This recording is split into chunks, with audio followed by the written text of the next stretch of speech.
Hey everyone, welcome back. If you're new here, I'm your go-to guide for all things finance and tech. Today, we're diving into how to add money to Revolut in 2025. Revolut is that super convenient app for managing your money on the go, and with the latest updates, adding funds has never been easier or more secure. Whether you're topping up for travel, investments, or everyday spending, I'll walk you through it step by step. Let's jump right in. First things first, make sure you have the Revolut app installed on your phone. If you don't, head to your app store, download it, and log in with your account.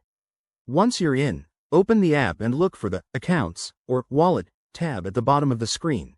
It's usually the one with the money bag icon. Tap on it to see your balance. Next, find the Add Money button. It's prominently displayed, often at the top of your account overview. When you tap it, you'll see a list of options for funding your account. In 2025, Revolut has expanded its methods, so you might choose from bank transfers, debit or credit cards, or even instant top-ups via Apple Pay or Google Pay. Select your preferred method. For example, if you're using a card, enter the card details carefully. Now, enter the amount you want to add. Double-check for any minimum or maximum limits, which can vary based on your account type. Hit Confirm, and you'll be prompted to authorize the transaction. This might involve a quick PIN entry or biometric verification for security. Once approved, the funds should appear in your Revolut account almost instantly, especially for card additions. A few quick tips to make this smoother.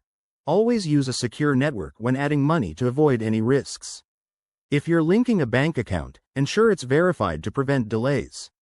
And remember, Revolut might charge fees for certain methods, so check that in the app beforehand. There you have it. That's how you add money to Revolut in 2025. It's straightforward, but if you run into any issues, Revolut's in-app chat support is top-notch. Give this video a thumbs up if it helped, subscribe for more finance tips, and let me know in the comments if you have questions. Thanks for watching, and see you next time.